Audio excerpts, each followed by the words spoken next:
السلام علیکم ناظرین، ظہیر الدین بابر آپ کی خدمت میں حاضر. ناظرین، امریکہ اور اسرائیل نے جو ایران پر جنگ مسلط کی ہے اس کے خاتمے کے لیے پاکستان نے مسلم ممالک کے جو اہم وزیر خارجہ ہیں ان کو مدعو کیا ہے اسلام آباد میں. کیا پاکستان نے یہ رسک لیا ہے؟ پاکستان یہ جنگ ختم کرنے میں کامیاب ہو سکتا ہے ایک ایسے ماحول میں جب امریکہ زمینی فوج ایران میں داخل کرنے کے حوالے سے واشنگٹن پوسٹ سمیت مختلف جو میڈیا آؤٹلیٹس ہیں ان میں یہ خبریں آ رہی ہیں. اس پر گفتگو کی جائے گی.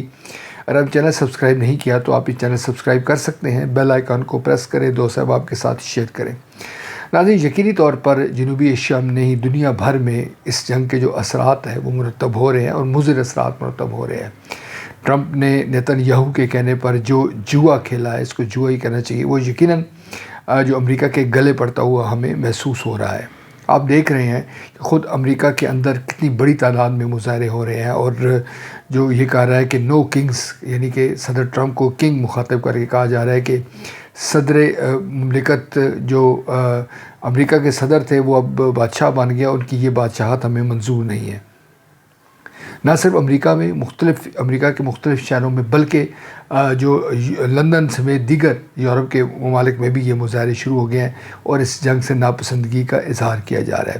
ناظرین، ایک تو معاملہ یہ ہے کہ یہ جنگ جو ہے ناپسندیدہ، ہر جو باضمیر آدمی ہے وہ کشت و خون کو، جنگ و جدل کو پسند نہیں کرتا اور باہمی جو مسائل ہیں وہ بات چیت کے ذریعے حل کرنے کا وہ حامی ہوتا ہے. مگر یہ جو جنگ ہے اس کا معاملہ یہ ہے کہ یہ لوگوں کے جو معاشی مسائل ہیں اس کو یہ بڑھا رہی ہے. پیٹرولیم مصنوعات کی قیمتیں پاکستان کے اندر بھی بڑھ گئی ہیں، امریکہ میں بھی گیس کی قیمتیں بڑھ رہی ہیں اور یہ بھی بتایا جا رہا ہے کہ یہ اب اس کے میں جو خوراک کا بحران ہے وہ پیدا ہونے جا رہا ہے.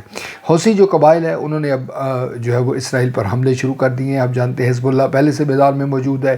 ایران جو ہے وہ جو مشرق وسطیٰ کے مختلف ممالک جن میں سعودی عرب ہے، UAE ہے، دیگر جو ممالک عمان ہے، اس پر جو اسرائیل اور امریکہ کے جو وہاں پر جگہیں ہیں، جو ان کے دفاتر ہیں، جو ان کے سیاسی اور جو بزنس جو ان کے ہبز ہیں وہاں پر کو نشانہ بنا رہا ہے. اور اب تو یہ تازہ اطلاع یہ ہے کہ تہران نے کہا ہے کہ اب اس کی ایک یونیورسٹی کو نشانہ بنایا، تو اب اس نے کہا ہے کہ وہ بھی امریکن اسرائیلی جو یونیورسٹیز ہیں مشرق وسطیٰ میں اس کو نشانہ بنائے گا اور لوگوں سے یہ کہا ہے کہ وہ 1 کلومیٹر تقریباً ان یونیورسٹی سے دور ہو جائے. یعنی کہ یہ جنگ جو ہے اب وہ مختلف یہ شکلیں اختیار کر رہی ہے. پاکستان کا جو سٹیک ہے اس میں بہت زیادہ ہے. ہمارے پڑوسی ہیں ایران ملک. پاکستان اور ایران کے جو تعلقات ہیں وہ گزشتہ سال جب حملہ ہوا تھا تو اس وقت بھی پاکستان نے کھل کر مذمت کی تھی اور اس کے بعد دونوں ممالک کے جو تعلقات ہیں ان میں گرمجوشی پیدا ہوئی.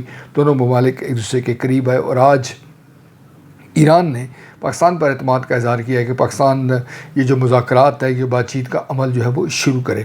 آپ جانتے ہیں کہ اسحاق ڈار صاحب نے یہ بھی کہا ہے کہ جو ہمارے وزیر خارجہ ہیں کہ ایران نے آبنائے حرمت سے ہمارے کم بیش 20 جو جہاز ہیں ان کو گزرنے کی اجازت دی ہے اور جو ہے یہ ایک بڑا گڈ ول جیسا ہے جس سے معلوم ہوتا ہے کہ شاید جو ہے یہ معاملہ کچھ حل ہو جائے. مگر جیسے میں نے کہا کہ چونکہ جنگ میں جو فریقین ایک دوسرے کو دھوکہ دیتے ہیں اور اس میں کہتے کچھ ہیں اور کرتے کچھ ہیں، لہذا جب تک جنگ کا خاتمہ نہیں ہو جاتا اس وقت تک ہم کوئی اس حوالے سے امید نہیں کر سکتے. پاکستان ناظرین یہ چاہتا ہے کہ جنوبی ایشیا میں یہ معاملہ افہام و تفہیم سے حل ہو.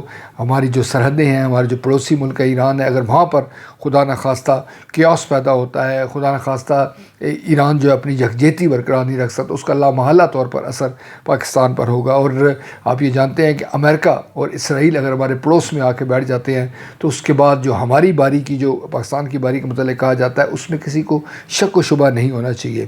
چین اور رشیا اس حوالے سے یقینی طور پر ایران کی مدد کر رہے ہیں اور وہ اس معاملے کو حل کرنا چاہتے ہیں. مگر جو امریکن کے اندر جو اسرائیلی لابی ہے وہ اس کو حل کرنے کے در پہ نہیں ہے. اور یہ بھی آپ کے علم میں ہوگا کہ لبنان کے اندر اسرائیل نے زمینی فوج جو ہے وہ داخل کر دی ہے. حزب اللہ جو ہے وہ لڑ رہے ہیں، اسرائیل کو نقصان پہنچا رہا ہے.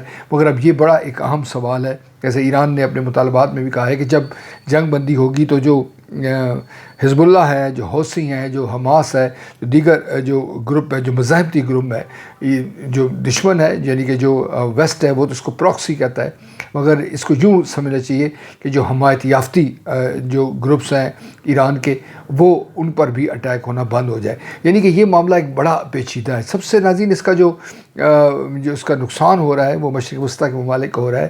اور آپ جانتے ہیں کہ دبئی کے اندر جو ایک آئیڈیل ملک تھا، اور جو یو کے سے، امریکہ سے لوگ، یورپ مختلف ممالک سے لوگ جو ہے وہ دبئی میں اور یو اے ای میں شفٹ ہونے کے چاہتے تھے، قطر جیسے ممالک میں، کہ جناب یہاں پہ بڑا سکون ہے، یہاں پر تمام چیزیں دستیاب ہیں اور یہ بڑی تیزی کے ساتھ یہ ممالک آگے بڑھ رہے ہیں. لیکن آج یہ صورتحال یہ ہے کہ یہ جو تاثر تھا یہ بہت تیزی کے ساتھ ختم ہوا ہے، اور یہ لگتا یوں ہے کہ جو مشرق وسطیٰ کے ان ممالک کے جو ترقی یافتہ ممالک کا جو تاثر تھا وہ شاید اب دوبارہ بحال نہ ہو سکے. یہ تمام جو پس منظر ہے ناظرین، یہ میں نے اس لیے آپ کے سامنے رکھا ہے کہ پاکستان ان تمام چیزوں کو سامنے رکھ کے پاکستان کوشاں ہے، اور پاکستان نہیں چاہتا کہ اس کے پڑوس میں جو ہے وہ کیاس پیدا ہو، اور وہ نہ صرف اس کیاس کے جو مشرق وسطیٰ پر بھی جو مضر اثرات ہیں وہ مرتب ہو. ہمارے جو سعودی عرب کے ساتھ دفاعی پیکٹ ہے، آپ جانتے ہیں کہ ہم یہ بھی ذہن میں ہے پاکستان کی جو ہماری جو سیاسی اور عسکری قیادت کے ذہن میں کہ یہ تنازع اگر طول پکڑے گا تو اس کی یقینی طور پر فال آؤٹ پاکستان میں ہوگا. ایران نے جو مطالبات پیش کیے ہیں 5، اور جو امریکہ نے جو تجاویز پیش کی ہے، یقیناً اس میں آپ کو بڑی جو ہے وہ فرق نظر آتا ہے. مگر جب بات چیت ہوتی ہے، جب مل بیٹھ کے چیزیں آگے بڑھتی ہیں تو گیو اینڈ ٹیک یقینی طور پر ہو جاتا ہے.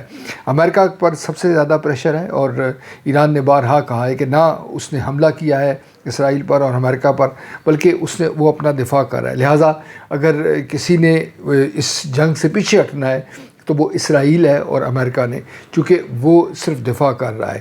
اگر یہ جنگ ناظرین طول پکڑتی ہے تو یقیناً اس کے مضر اثرات پاکستان پر آپ کو زیادہ نظر آئیں گے.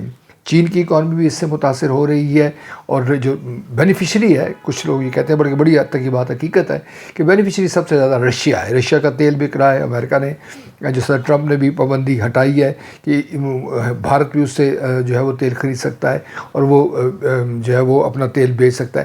تو یہ جو اس کے جو مختلف جنگ کے شیڈز ہیں یہ آپ کے سامنے آ رہے ہیں، اور ہر جو اس کا شیڈ ہے، ہر جو اس کا تاثر ہے وہ کنفیوز کرتا ہے، دوسرے کے ساتھ کنٹریڈکٹ کرتا ہے. جیسے میں نے پہلے کہا کہ ایک طرف امریکہ زمینی فوج جو ہے وہ لانے کی تیاری کر رہا ہے، اس کے 2 بڑے جہاز جو ہے وہ بھی آ رہے ہیں. دوسری طرف یہ کہا جا رہا ہے کہ جناب جو صدر ٹرمپ ہے وہ شہباز شریف صاحب کے، اسحاق ڈار صاحب کے جو سوشل میڈیا پر یعنی کہ جو ٹویٹر پر جو ان کے میسج ہیں ان کو وہ ری ٹویٹ کر رہے ہیں. تو کچھ کہنا جو ہے وہ ذرا بہت زیادہ مشکل ہو رہا ہے، مگر جو بہتری کی امید ہے وہ پاکستان کے حوالے سے رکھنی چاہیے کہ پاکستان نے تمام تر اعتراضات، خدشات کے باوجود پاکستان میدان عمل میں آیا ہے. ہمیں اپنی سیاسی اور عسکری قیادت کو یقیناً خراج تحسین پیش کرنا چاہیے، اور یہ دعا کرنی چاہیے کہ یہ معاملہ جلد ہو، اور اس کا کریڈٹ پاکستان کو جائے تو بہت خوشی کی بات ہے. مگر پاکستان کا یہ رول تو تاریخ میں یقینی طور پر رہے گا کہ پاکستان وہ واحد ملک تھا جس نے اس حوالے سے انیشیٹو لیا، جس نے قدم آگے بڑھایا، اور جنوبی ایشیا اور دنیا کو جو ہے اس جنگ کی مزید تباہ کاریوں سے بچانے کے لیے اپنا کردار ادا کیا. آج کے لیے اتنا ہی. نئے ویلاگ کے ساتھ آپ کی خدمت دوبارہ حاضر ہوگے. اس وقت تک اللہ نگہبان.